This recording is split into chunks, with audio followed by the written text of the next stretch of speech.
All right, so good afternoon. For this afternoon, we'll be talking about our fourth machine experiment number 4 or fourth machine experiment. We'll be talking about functions in C++. So now na meron na po tayong familiarization about variables, about loops, and even conditional statements na pinagdaan na po natin in our previous experiments, it is now time for us to learn about functions. So meron na po tayo actually idea ng mga uses ng functions kasi nagamit na po natin ito. At somehow, na-define na rin po natin without our knowledge. An example of which, yung main function na ginagamit natin lagi. Also, yung cin.get to make your output retain on the console is an example of a function. So in general, functions are blocks of code that perform a number of predefined commands so that we could accomplish something productive. Functions that a programmer writes will generally require a prototype. So ano po ba ibig sabihin ng prototype? Katulad ng blueprint, yung prototype will tell the compiler what the function will return. So what the function will be called as well as what arguments the function can be passed. Pag sinabing arguments are referring to the variables or yung mga constants within the variables that you are trying to pass from one parameter to the other parameter. So when we say that a function returns a value, so we mean that the function can be used in the same manner as a variable would be. For example, a variable can be set equal to a function that returns a value between 0 and 4. So we do have a lot of examples here. Ayan, so these are the examples na pwede po natin i-go through as we go along.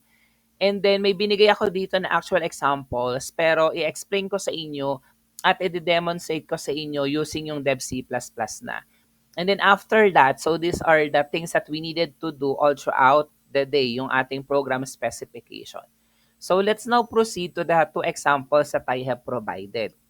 Yung nakikita na ngayon natin sa screen, yung lesson 4A. Yan. So, basically, yung ginagawa lang nitong code na to is will be asking two numbers from the user, then kukuhanin lang po natin yung product ng dalawang input ng ating user.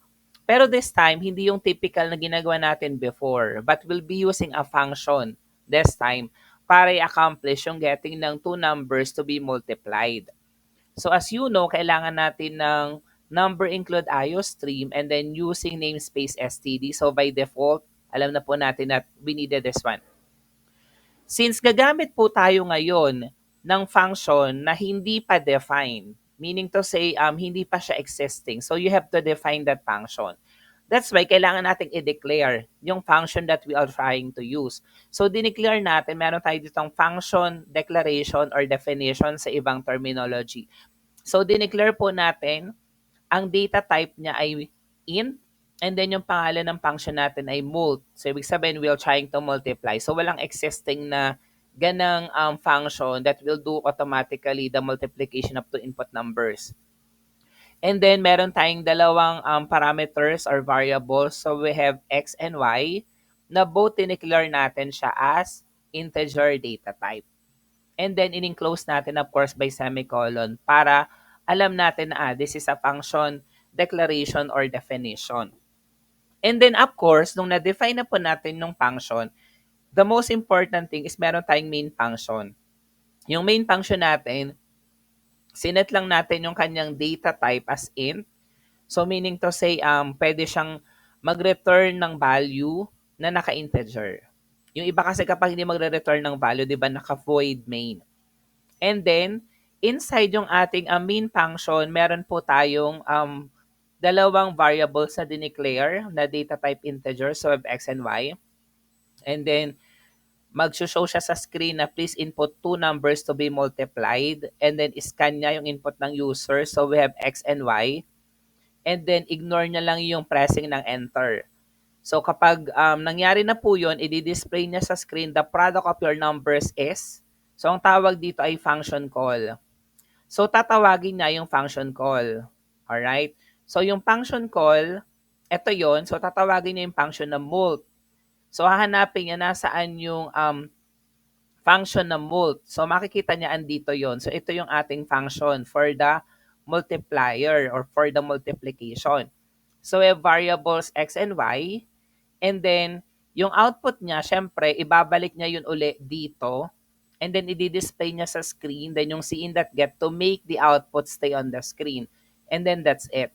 So, pag tinawag niya na yung function na mult, pupunta siya dito. And then, whatever is the input of the user for X, sasaluhin ni X. Whatever is the input for Y, sasaluhin dito ni Y. And then, ang gagawin lang ng function na to is, i-return na yung multiplication ng variable X and Y. So, from here, babalik siya dito. And then, yung output niya, i-display na on the screen. So, of course, when we execute, compile, and run, yan. So, magmumultiply siya sa, for example, web input 4, then 5. So, ang output niya syempre ay 20. Another example that we have here, so this time, we'll be asking the user to enter a number and then enter another number. So, two numbers yung i-ask natin from the user. Then, i-determine niya lang kung ano yung mas malaking value doon sa in-input ng user. So, in this case, meron ulit tayo dito na preprocessor commands or the header files as we needed. And then meron tayong another function prototype or function signature. So, or the function declaration that we are trying to use. Dineclare natin siya as findMax na meron siyang dalawang variables na sinet natin as data type int. And then, yung kanyang data type ng ating function findMax ay void. Ibig sabihin, it will not return any value. Kaya nilagay natin siya as void. Then, meron ulit tayong main function. Ito yon. Ayan. So, of course, magpapass tayo ng input sa user. So, dineclare natin yung data types na first num at saka second number. So, we'll be asking the user to enter a number. Then, scan natin yung first number. Then, ask siya ng another number. Then, scan niya uli yung second number ng user. And then, after nun, kailangan natin ng function call. So, tatawagin natin si findMax na declare na natin kanina. So, hanapin po natin nasaan yung findMax na function doon sa ating code. And then, yung in-input ng user na first number at saka second number, ibabato niya doon sa findMax. Then, it will not return any value. So, ito na po yon. So, this is the findMax function. So, ito yung ating function header. Ayan. So, meron tayong void findMax int x, then int y. So, yung first number sasaluhin ni variable x. Yung second number sasaluhin naman ni variable y. Then, ito na yung start ng function body natin or the function body. Naulit ko lang. So, this is the start of the function body. Ayan. And then, inside this one, syempre meron siyang open and close curly braces. Then, i-declare natin, yung kailangan natin inside na variable is maxnum kasi we would like to get the maximum number among the two inputs. Then, we use the if-else statement, diba? So, to get the maximum number, if the value of x is greater than or equal to y, then the maximum number is x, else the maximum number is y. So, nakita nyo, ito yung ginamit natin previously in our previous experiments about conditional statements na you can actually incorporate within the function. Even the looping statement, pwede ka maglagay dito ng looping statement as needed. And then, i-print natin sa screen, the maximum number of the two numbers is yung max num and then end line. Then, we're not returning any value. So, meaning to say, i-display niya na yon dito. 'Di ba? Tinawag mo dito, kinuha mo lang dito yung value ni first num, second number, binato mo dito, then dito mo na siya din-display sa function na findMax. So, since naka-void siya, hindi siya magre-return back ng value papunta dito. So, dito niya na din-display yung ating output. So, execute, compile, and run. So, say for example, we have 7 and then 13. So, obviously, yung maximum number ng two numbers po natin ay 13. So, now, natapos na po tayo dun sa dalawa po natin na examples. So, I will now be explaining to you ano ba yung gagawin natin for our machine experiment. Siyempre, yung goal natin is to design a function-oriented program using C++ again. So, yung unang gagawin mo is to design a program that will compute for the summation, for the difference, for the product and quotient of the two input numbers. Di ba kanina may example tayo dito? This is for the two input numbers to be multiplied. So, meron ka ng for the product. So, you have to update yung ating lesson 4A na source code in such a way na kaya niya rin gawin yung summation difference and then quotient ng two input numbers. So it's up to you. Pwedeng dynamic, pwedeng iba-iba na inputs ang kailangan mo to get the sum difference product and quotient. Pwedeng simple lang na two input numbers and get the sum difference product and quotient of the two input numbers. So I leave that to you na, your strategy in coding. Pangalawa, you have to write a program that will take three inputs from the user. So yun po yung purchase price of an item P, expected number of years of service Y, and expected salvage value S.